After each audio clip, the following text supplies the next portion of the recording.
꼭 우리 교회뿐만 아니라 주변에 뉴욕에 살고 있는 사람들의 반응 자체가 좀 무료해지고 또 지루해지고 또 이 익숙해진 이 집안에서 삶이 좀 게을러지고 그래서 이제 조금씩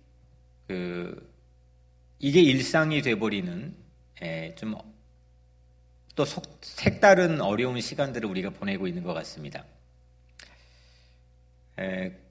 그럼에도 불구하고 또 우리가 지금까지 또 안전하게 또 건강하게 세상의 가장 위험한 도시 속의 한복판에서도 그렇게 이곳까지 오게 하신 하나님의 은혜에 감사하며 또 우리에게 주어져 있는 사명, 이것을 우리가 새롭게 발견할 수 있는 그런 시간들이 여러분들에게 마련되기를 축복합니다. 어제는 제가 이제 뉴욕 우리 교회 부임한 지 딱 10년이 되는 날이었습니다. 개인적인 거지만 여튼 저에게는 좀 의미 있는 날이었습니다.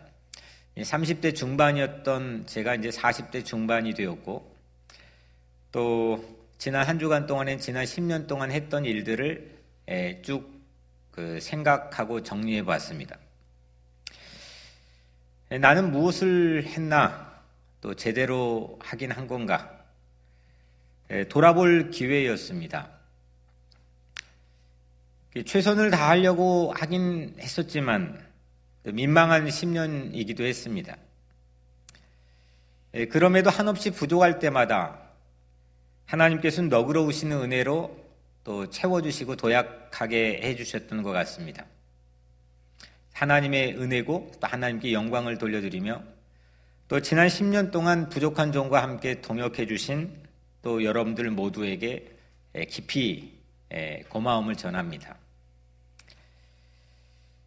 10년이라고 하는 분기점, 작지 않은 시간이지만 제 자신이 사명으로 살아왔는지 이걸 점검한 기회였고 또 앞으로 사명으로 더 분발해 살아가야 되겠다고 하는 절박함의 시간이기도 했습니다.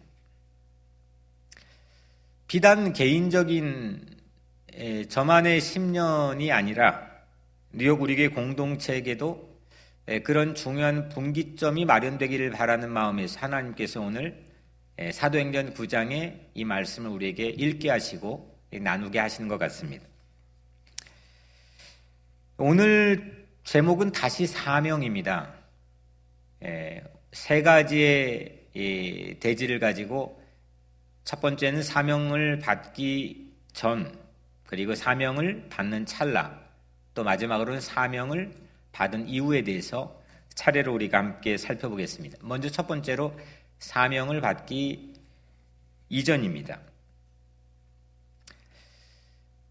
사울은 우리가 익숙했던, 지금 익숙한 이름으로 바울로 알고 있는 동일 인물입니다.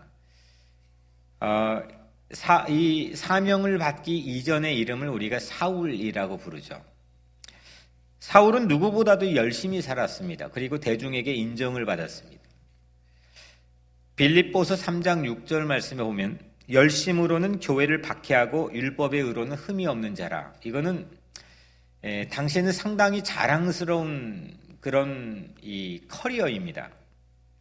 지금에야 교회가 다수지만 우리 입장에서는 교회를 박해하는 게 이게 참 나쁜 놈 같지만 당시만 해도 한 줌도 안 되는 소수가 크리스찬들이었고 특별히 당시 로마 제국에 억압받는 민족 종교였던 유대교, 그 유대교를 위해서 열심히 살았다고 하는 커리어는 상당히 자랑스러운 거였습니다.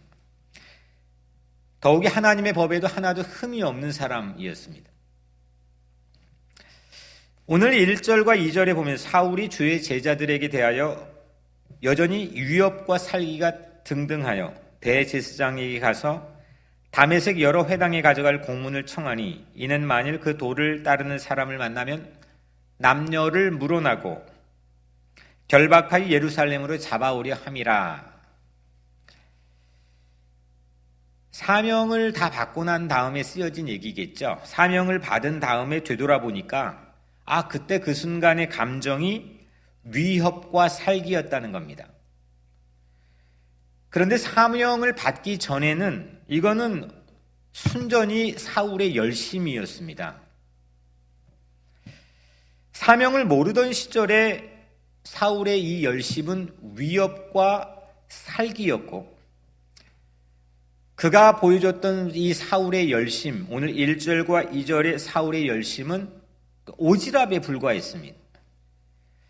자기 고향인 다소, 지금이 터키의 남부 지역인데 예루살렘으로부터 700km입니다. 상당히 먼 거리입니다.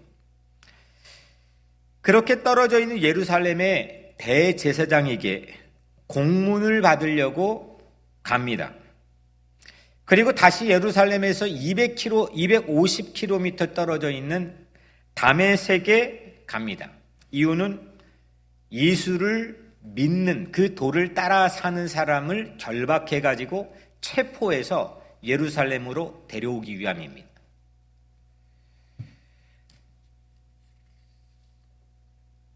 이 열심인 거죠. 웬만한 열심 가지고는 쉽지 않는 행보를 사울이 보여줍니다. 그 열심이 스스로 나중에 보니까 사명을 받고 난 이후에 보니까 전부 다 무용지물이었다는 거죠.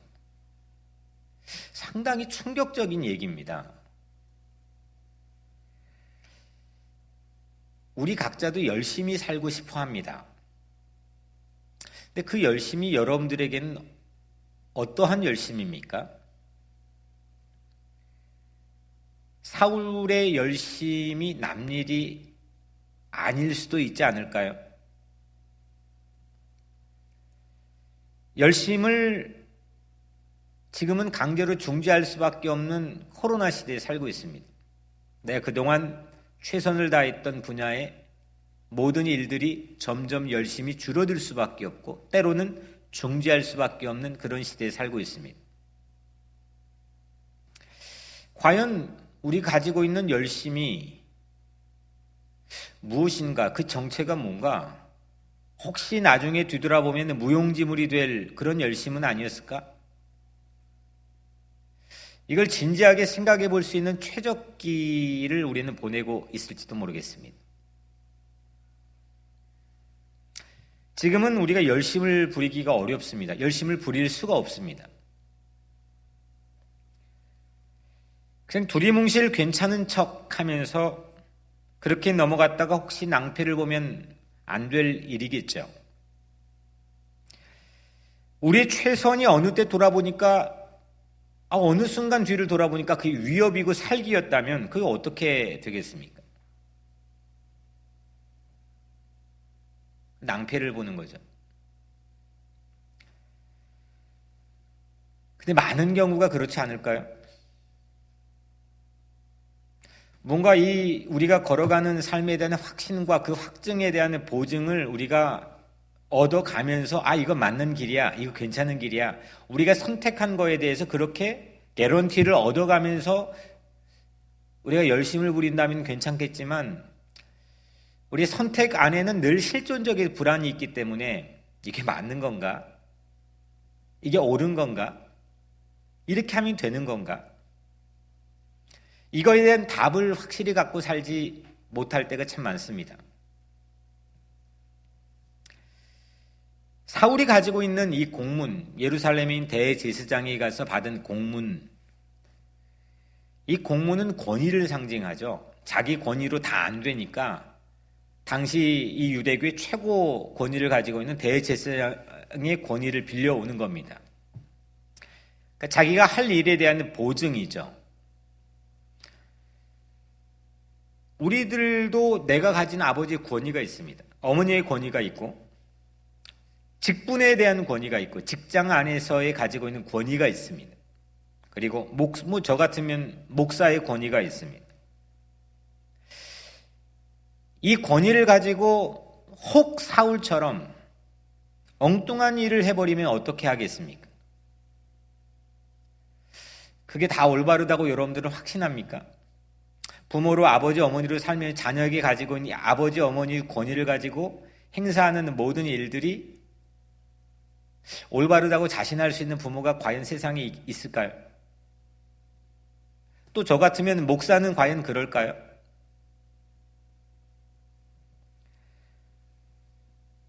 제 개인적으로 이 10년이기도 하지만 우리 교회 공동체적으로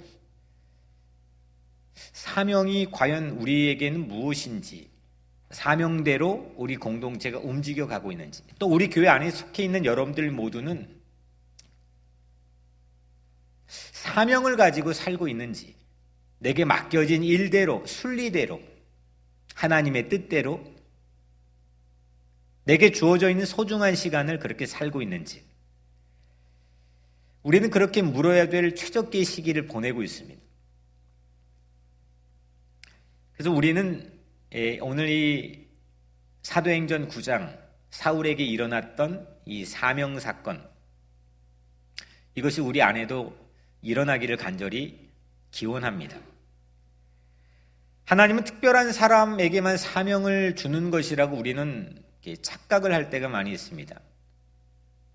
어떤 특별한 일을 하는 사람, 도드라지게 나타나는 사람, 특별한 재능과 재주를 가지고 있는 사람, 이런 사람들에게만 우리는 특별한 사명, 이런 사건이 일어난다고 생각합니다. 하지만 하나님께서는 확성기를 대고 누구야? 정신 차려. 내가 너에게 이런 일을 맡겼잖아. 특별한 사람에게만 그렇게 말씀하시지 않습니다. 모두에게, 이 땅에 있는 모든 사람들에게 사명을 주십니다.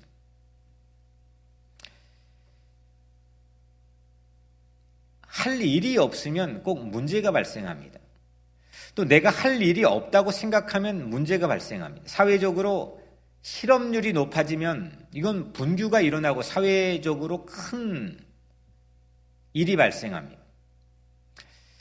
저희 장모님께서 제가 아주 이 결혼 초기에 들었던 얘기인데, 사람이 할 일이 없으면 문제라는 거죠. 아이도 울면 할 일이 없어서 운다는 것. 저는 참 맞는 얘기인 것 같습니다. 우리가 할 일, 내가 꼭 해야만 할 일을 찾지 못하면 슬럼프에 빠집니다.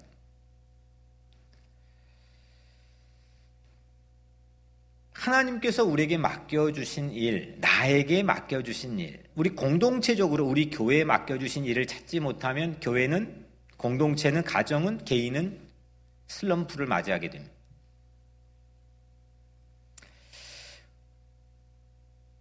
오늘 우리에게 주시는 하나님의 사명, 오늘 여러분들의 마음의 문을 노크하시면서 여전히 말씀해주고 있는 여러분들이 해야 될 일, 여러분들의 삶에 의미 있게 만들어주는 매우 중요하게 걸어가야 될 그 길, 그 순간을 오늘 이 시간 이 사도행전 9장 가운데서 포착하는 여러분들 되기를 바랍니다. 두 번째로 사명을 받는 찰나입니다. 3절에 사울이 길을 가다가 다메섹에 가까이 이르더니 호련히 하늘로부터 빛이 그를 둘러 비추는지라. 사울이 다메섹 외곽에 거의 다다랐을 때에 눈부신 빛이, 아주 환한 빛이 사울을 둘러 비췄습니다. 그리고 그때 사울은 바닥에 쓰러지죠. 이때 한 음성이 사울에게 들려오죠. 사울아, 사울아, 네가 어찌하여 나를 박해하느냐. 사울이 당신 누구시냐고 묻지요. 이때 또 대답합니다. 나는 네가 박해하는 예수라. 나는 네가 박해하는 예수라. 사울은 이 한마디로 인생이 송두리째 바뀌게 됩니다. 이름도 사울에서 바울로 바뀌게 되지만 그가 걸어갈 방향, 그가 가지고 있는 세계관, 인생관, 모든 것이 바뀝니다. 이 순간을 진정한 사명을 얻는 순간이라고 우리는 알고 있습니다. 길이 바뀝니다.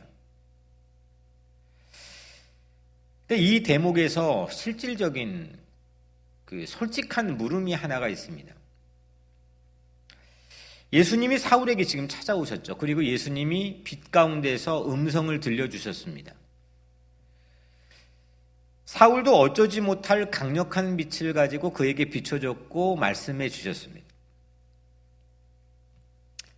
그렇다면 사명으로 얻고 있는 이 찰나, 사명을 알게 된 이 순간, 이 찰나에 우리 각자가 할 수 있는 일은 무엇이냐는 겁니다. 아무것도 없냐는 거죠. 사람들은 그 사명을 찾기 위해 다 원합니다. 그리고 그 사명을 찾고 싶어 합니다. 인생에 내 삶에 가치 있는 일을 만나고 싶어 합니다. 나는 무엇을 해야 되느냐? 난 무엇을 하면 만날 수 있느냐? 그냥 서 있으면 되는 거냐? 그러면 어느 순간 나에게 빛이 오는데, 내 주변을 봐도 그렇게 빛이 비추는 사람은 매우 확률적으로 적은 것 같고, 그러다 보니까 우리는 특별한 사람에게만 사명이 오는 거 아닌가, 그렇게 생각하게 됩니다. 사명을 발견하기 위해 찾아오는 것만 나는 기다리면 되는 건가? 사명은 어떻게 만나는 건가? 중요한 단서 하나를 오늘 우리가 좀 잠깐 나누려고 합니다. 한 번은 영원한 삶에 관심이 있던, 영생에 관심이 있던 부자 청년이 예수님을 하루 찾아오죠. 예수님이 부자 청년에게 사명을 줍니다. 서로 대화를 오고 가다가 막판에 예수님이 이렇게 말하죠. 가서 내 소유를 팔아 가난한 사람에게 주라. 그리하면 하늘에서 보화가 내게 있으리라. 그리고 와서 나를 따르라. 그랬더니 청년 반응이 어땠습니까? 그 청년이 재물이 많음으로 이 말씀을 듣고 근심하며 가니라 했습니다. 이 부분이 오늘 이 사명을 받고 있는 찰나에 이 사울이 가지고 있던 역할을 우리가 짐작해 볼 수가 있습니다. 예수님은 부자 청년에게 너 순종해야 돼, 너 순종해야 돼 라고 조금치도 강요한 흔적이 없습니다. 너 내가 말하면 반드시 따라야 돼. 우리 흔히 목사들이, 목회자들이 말하는 것처럼 여러분 순종해야 됩니다 이렇게 말하지 않았습니다.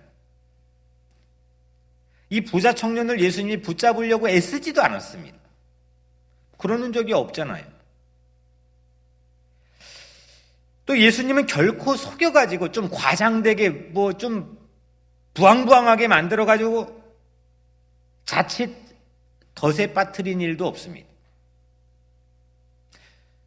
이걸 설득시키려면은 때로는 우리 부황부황하게 만들기도 하고 속이기도 하고 또 간절하게 절박하게 애쓰기도 하고 붙잡으려고도 하고 아니면 윽박지르기도 하고. 예수님은 그렇게 하지 않았습니다. 어디에도 그런 흔적이 없습니다. 단지 하나, 예수님께서 하신 단지 하나는 한 사람이 귀로 들을 수 있는 가장 심한 말씀을 하고 그대로 남겨두고 그대로 남겨두십니다. 한 사람이 들을 수 있는 매우 쇼킹한, 매우 심한 그 말씀을 하고 그냥 그대로 남겨두십니다. 예수님은 청년에게 가슴 찢어지는 낙심을 안겨줬습니다. 그 얘기 듣고 낙심이, 고민이 이만저만한 게 아니죠. 그리고 떠나니까 떠나도록 또 내버려줬습니다. 이게 오늘 본문에는 야 나는 네가 핍박하는 예수다라고 예수님께 사울에게 말씀한 다음에 사울이 한 반응이 이와 비교해서 보면은 사울이 어떻게 뭘 했는지를 우리는 짐작해 볼 수가 있습니다.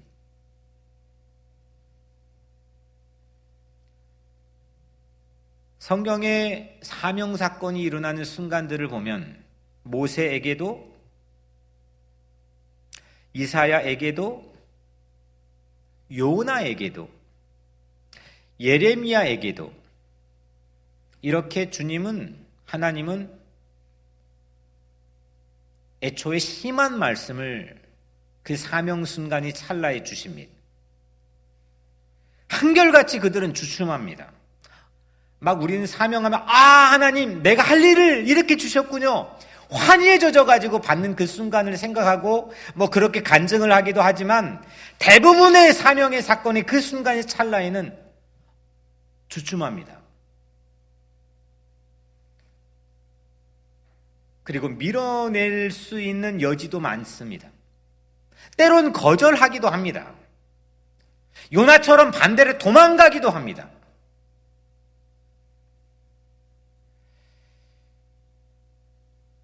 상당히 우리에게 시사해주는 바가 크다고 생각합니다. 예수님은 막 붙잡고 그걸 억지로 설득하고 야, 너 이거 안 하면 넌 큰일 나 윽박지르거나 그런 방법으로 설득하지는 않았지만 그에게 매우 이 인간의 귀로 듣기에 심한 말을 던져줬습니다. 달콤한 말이 그를 막 희망에 부풀리게 하는 말이 절대 아니었습니다.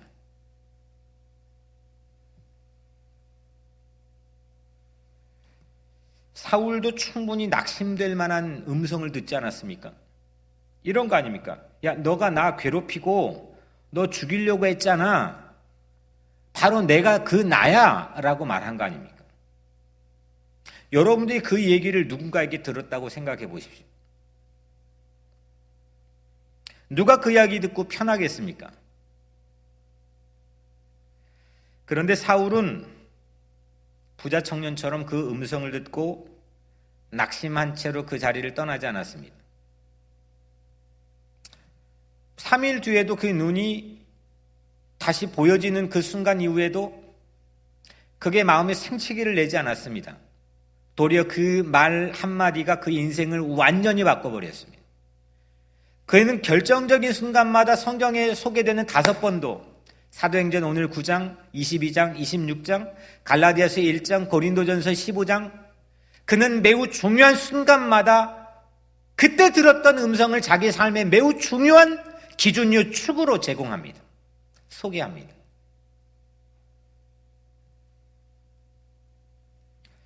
그는 그 음성을 평생 붙잡았습니다.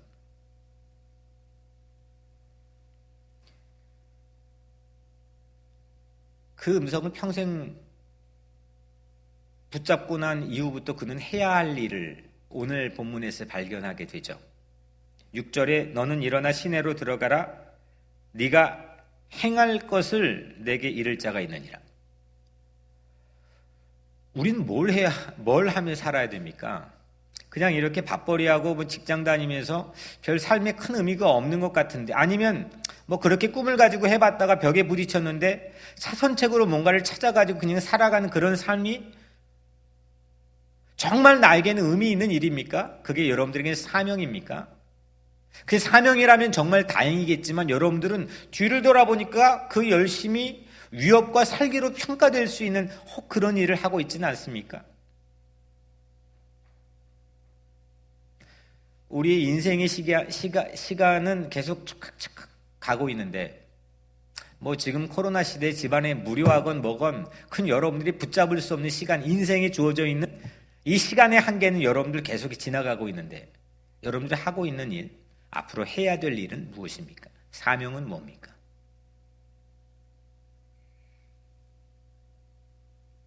가치 있는 일을 붙잡고 있습니까? 그 가치 있는 일로 인해서 여러분들의 삶의 실존은 가치가 있습니까?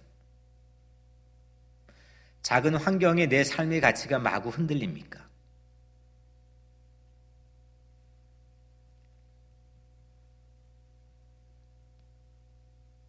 오늘 사울은 그 음성을 듣고 난 이후에 해야 할 일, 해야 할 사명을 얻게 되죠. 15절에 그가 해야 될 일을 소개하는데, 주께서 이르시되 가라, 이 사람은 내 이름을 이방인과 임금들과 이스라엘 자손에게 전하기 위하여 택한 나의 그릇이라.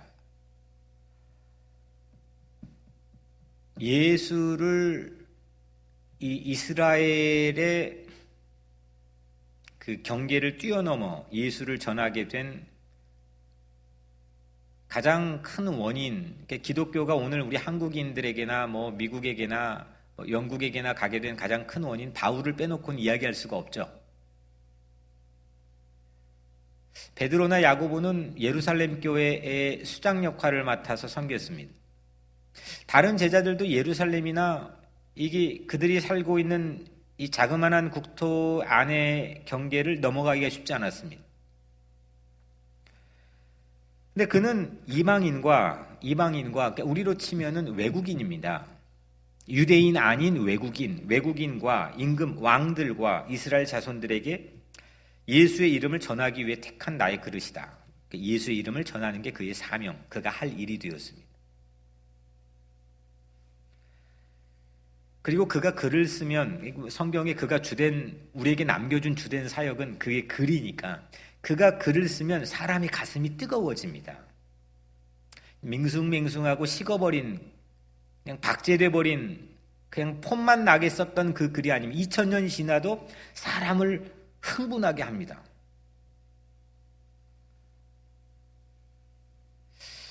사람을 이게 아주 미지근한 사람을 가슴 뛰게 만들어 놓습니다.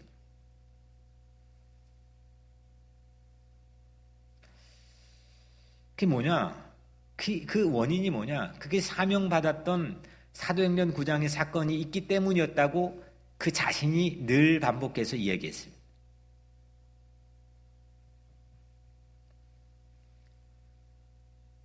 부자 청년과 달리 사명자들은 한결같이 하나님의 말씀이 한 번이라도 가슴에 들려지면 열매를 맺게 됩니다. 부자 청년은 그 얘기를 귀로 듣긴 했지만 가슴에 들려지지 않았던 거죠.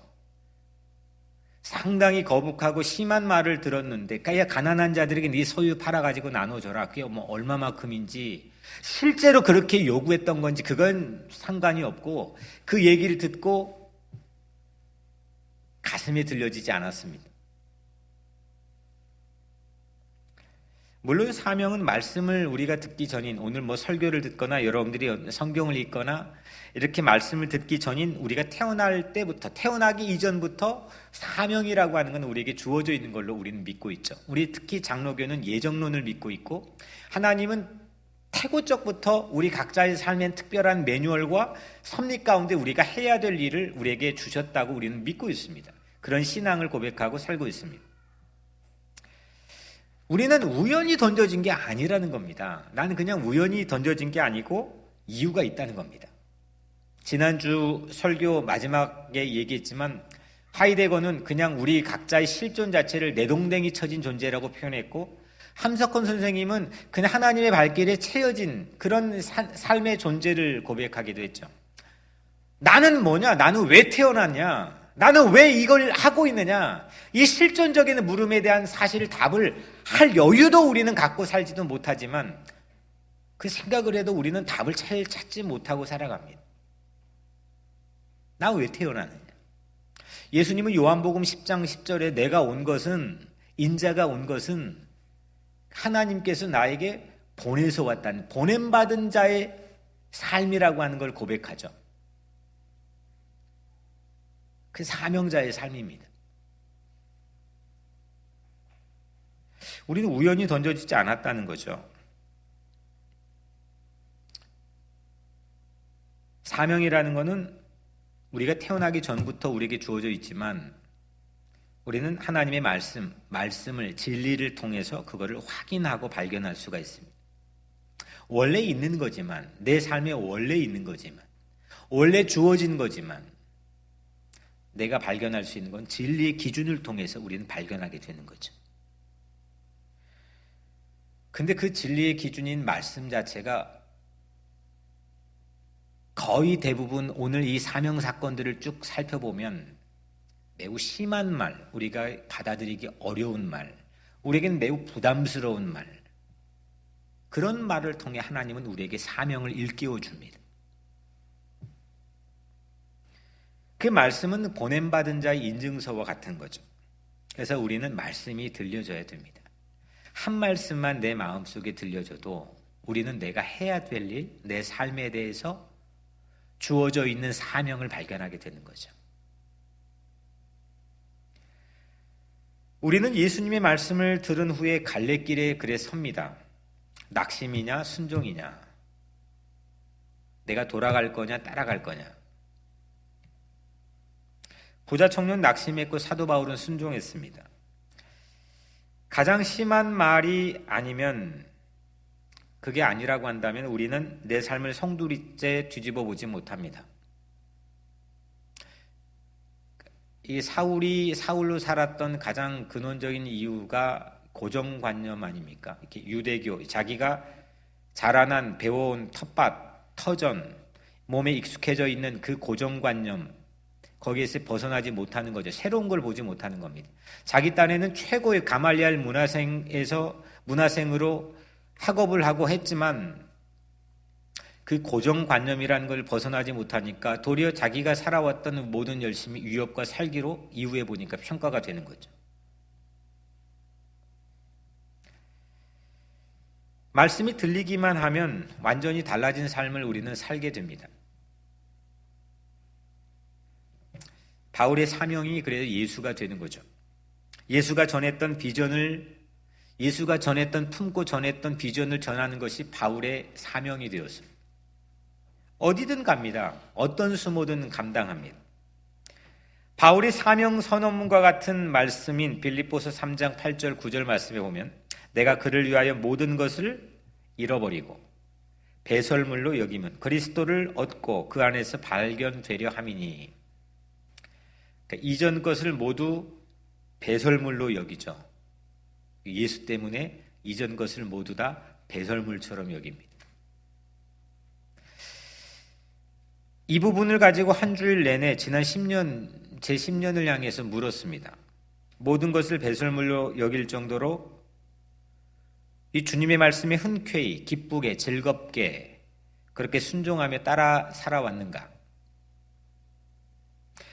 뉴욕 우리 교회는 예수의 말씀을 듣고 흔들리지 않는 사명, 꼭 해야만 될 일, 구잡스럽게 불필요한 일, 오지랖으로 떠들고 다니는 그런 열심인 일, 그런 일 말고 꼭 해야만 할 사명, 그 말씀을 듣고 부담스러워도 어려워도 흔들리지 않는 사명의 길을 뉴욕 우리 교회 공동체는 걸어왔는가?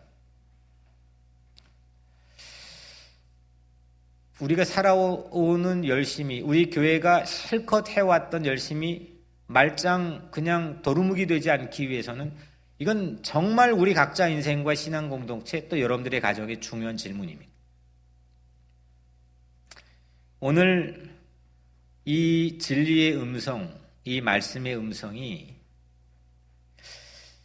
여러분들에게 들려지길 바라고 또 우리 안에서 담의색이 이루어지기를 간절히 소원합니다.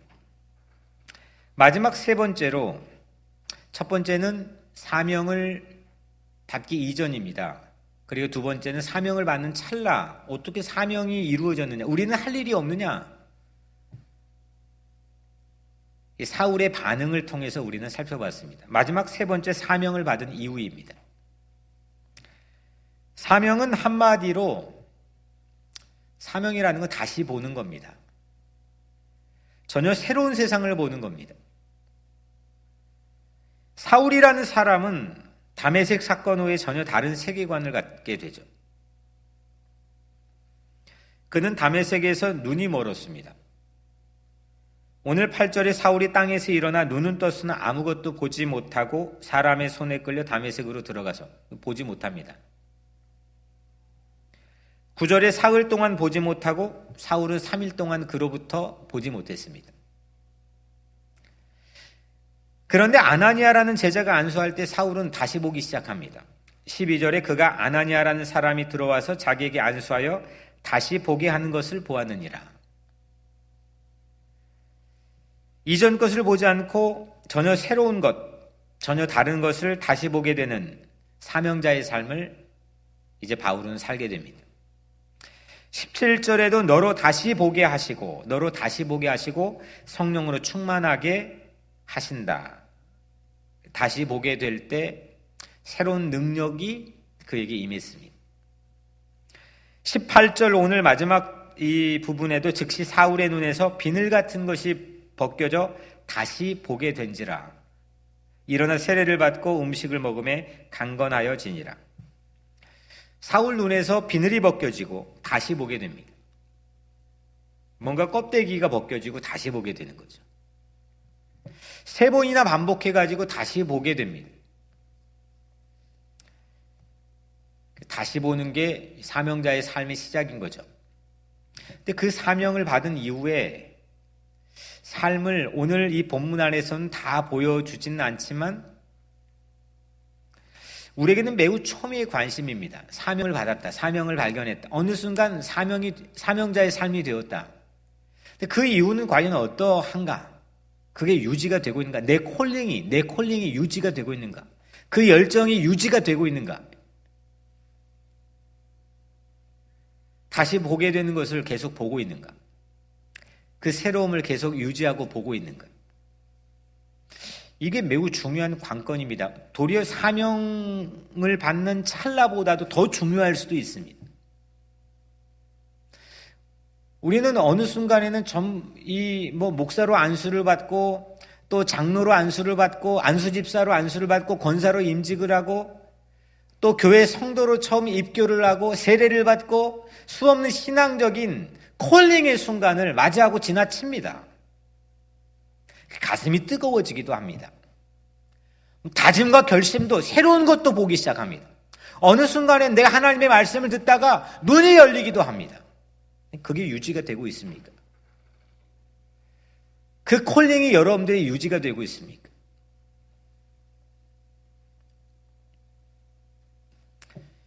어떻게 매너리즘에 빠지지 않고 일상화라고 하는 반복에 귀속되지 않고 다시 보게 되는 뜨거운 사명을 유지할 수 있느냐?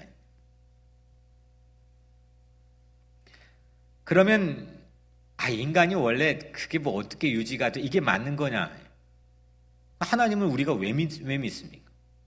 인간은 어쩔 수 없이 그렇지만 우리 사명자의 삶이라는 거는 좌충우돌할 수도 있고 실수할 수도 있고 실패할 수도 있지만 그 사명자의 뜨거움을 유지하면서 가는 것. 이게 우리가 성경 안에서 만나게 된 사명자의 삶입니다. 사울은 바울이 된 이후에 현장을 뛰어다닙니다. 사명이 부르는 현장이면 어디든 뛰어다닙니다. 그래서 바울 글을 읽으면 가슴이 뜁니다. 이유는 현장 때문입니다. 세월이 가도 그는 사명이 식지 않았습니다. 물론 그가 아주 고독하고 외로운 삶의 자리에도 쓰고 그가 낙담할 때도 있고 그의 삶이 어려움에 봉착할 때도 있었지만 그에게 사명이 떠나거나 사명이 식지 않았습니다. 그의 글은 늘 뜨거웠습니다. 이유는 현장 때문입니다. 현장을 영어 사전에 찾아보면 필드라고 나옵니다. 그래서 우리는 필드에서 뛴다고 그러죠. 여러분들의 직장의 현장이 있고 또 여러분들 가정의 현장이 있고 그 필드가 내가 노는 필드가 있습니다. 그런데 우리 신앙 안에서는 그 현장을 프레센스라고 합니다. 임재입니다. 하나님의 임재하심이 있는 곳, 하나님이 계시는 곳, 그곳을 현장이라고 합니다. 신학자 안병무는 그거를 좀 어려운 말로 현존이라고 부릅니다. 현존. 하나님이 계시는 곳. 사건이 일어나는 역사의 현장, 그 역사 속으로 꿰뚫고 들어오시는 하나님이 계신 곳. 그 현장을 줄기차게 찾아다닙니다. 바울이 만약 사명을 받은 이후에 또 다른 기득권에 취해 안주했다면 어떤 로컬 처치 맡아가지고 그냥 거기에 안주해버렸다면 그렇게 가슴 뛰는 글을 쓰지는 못했을 겁니다.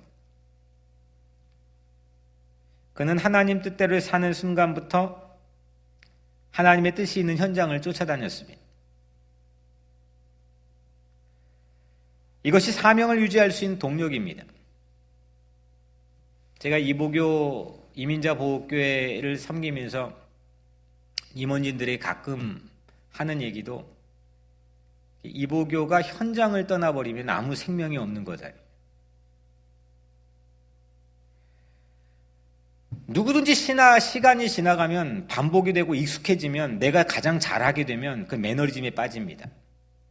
어느 정도의 기득권을 유지할 힘을 갖게 되면 일상화의 귀속이 됩니다. 그거는 어쩔 수 없습니다. 그런데 현장을 놓치지 않으면 교회가, 신자가, 목사가 사명을 받은 찰나 이후에 현장을 놓치지 않으면 가슴이 식지 않습니다. 일상화 매너리즘의 덫에 빠지지 않습니다.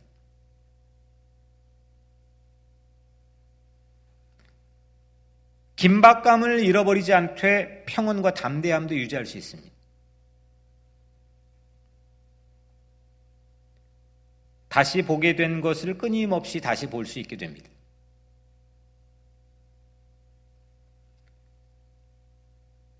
저희 부부에게 주신 사명이 아주 오래전에 있었습니다. 결혼 전부터 받은 마치 사명 선언문과 같은 비전 스테이트먼트 같은 건데, 아내가 물감 붓으로 오래전 써가지고 저희 집 이 벽에 붙여 놓았습니다. 이사야 61장 1절의 2절 말씀인데, 주께서 나에게 기름을 부으시니 주 하나님의 영이 나에게 임하셨다. 주께서 나를 보내셔서 가난한 사람들에게 기쁜 소식을 전하고 상한 마음을 싸매어주고 포로에게 자유를 선포하고 갇힌 사람에게 석방을 선언하고 주의 은혜해와 우리 하나님의 보복의 날을 선언하고 모든 슬퍼하는 사람들을 위로하게 하셨다. 이게 목사 안수도 받기 훨씬 이전에 받았던 사명입니다. 해야 될 일. 이 말씀은 누가복음 4장에 예수님께서 공적 생애를 시작하며 처음 설교하신 원고이기도 합니다. 저에게는 가난한 사람들이 있는 현장, 상한 마음을 가진 이들이 있는 현장, 포로된 자가 있는 현장, 이 현장을 떠나버리면 아무런 생명을 갖지 못하게 됩니다. 왜냐하면 사명이 없기 때문에. 목회를 잘하고 또 교회를 잘 경영하고 그럴 수는 있겠지만 가슴 뛰는 설레는 삶을 살 수는 없습니다. 그게 저에게 주어진 현장이기 때문입니다. 여러분들에겐 현장이 어디입니까? 사명을 받았다면 여러분들의 매너리즘이 일상화되어서 아무런 힘을 발휘하지 않고 가슴의 뜨거움을 잃어버리고 주변의 환경에 따라서 내가 좌충우돌할 수밖에 없는 연약해져 버리는 그런 삶에서 탈피하여 다시금 내가 받았던 사명을 발견했던 그 삶의 순간으로 돌아가게 만들 수 있는 현장은 어디입니까?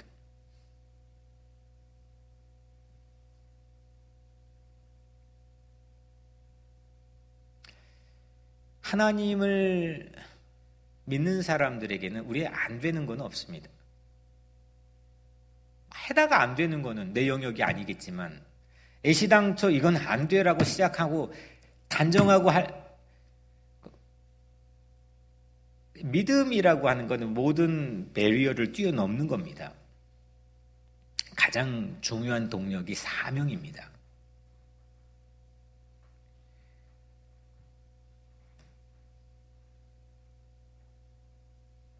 내 눈에 비닐이 도로 끼지 않기 위해서는 현장에 있어야 됩니다. 예수님도 제자들에게 현장을 강조합니다. 오직 성령이 너에게 임하시면 너희가 권능을 받고 예루살렘과 온 유대와 사마리아와 땅 끝까지 이르러 내 증인이 되리라. 증인은 보는 거죠. 목격해야 증인의 자격이 있는 거잖아요. 근데 본 걸 네가 봤던 장소에서 머물지 않고 예루살렘의 현장도 가고 온 유대의 현장도 가고 적대적인 사마리 현장도 들어가고 땅끝까지도 가라는 거 아니겠습니까? 현장을 가지라는.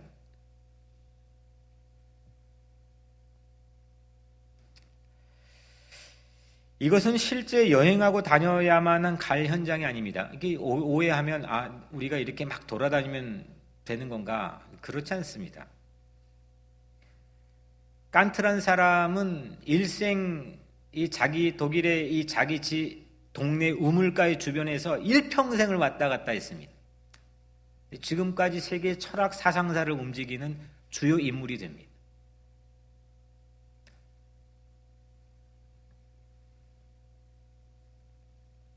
내 집에서만 또 얼마든지 기도로 가난한 자의 현장에 함께 가 있을 수 있습니다. 병상에서도 얼마든지 예수를 알지 못한 누군가의 현장에 가 있을 수 있습니다. 직장에서도 얼마든지 내 수입을 통해 슬퍼하는 자를 위로할 현장에 서 있을 수 있습니다. 다시 보게 된 다메섹 현장, 그 다메섹 현장은 예수님께서 포로된, 세상의 포로가 돼버린 그 사울을 찾아준 프레센스 현장 아니었습니까? 사랑하는 여러분, 우리의 열심이 무용지물이 되지 않도록 주님의 말씀이 오늘 여러분들의 가슴에 들려지기를 간절히 기원합니다. 그 말씀에 낙심하는 일이 없이 그 말씀을 따라갈 기회를 포착할 수 있게 되기를 축복합니다. 그 말씀 하나만 들려지게 되면 우리는 새 것을 보게 됩니다.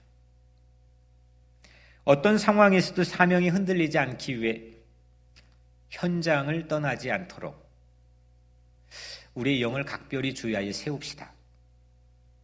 그곳이 교회여야 합니다. 교회는 우리가 지금 그렇게 그리워하는 건물이 아니고 바로 그 현장을 눈을 떼지 않고 주시하며 함께 가 있겠다고 마음을 모으는 사람들의 모임이 교회입니다. 그게 없으면 매너리즘에 빠져 있어 버리면 아무리 경영을 하고 아무리 크다 할지라도 그건 교회로서의 기능을 상실한 겁니다. 교회가 현장이 되어야 됩니다. 다시 사명, 이 사명으로 가슴 뜨거워지는 그런 5월을 보내시기를 주님의 이름으로 간절히 축복합니다. 기도하겠습니다. 은혜로우신 하나님 감사합니다. 오늘 우리에게 주어진 이 귀한 말씀, 사도행전 9장의 사건이 우리의 인생 안에서도 일어나게 되기를 간절히 소원합니다. 하나님, 내가 해야 될 일, 또 걸어가야 될 길, 그것이 무용지물의 길을 걷지 않게 하시고 위협과 살기 가득한 길을 걷지 않게 하시고 잘못된 열심으로 걸어가지 않게 하시고 오직 하나님의 뜻대로 살아갈 수 있도록 하나님 우리에게 영안을 열어주시고 주의 영을 부어주시고 주의 임재 현장에 우리가 서 있게 하여 주옵소서. 예수 그리스도의 이름으로 간절히 기도드리옵나이다. 아멘.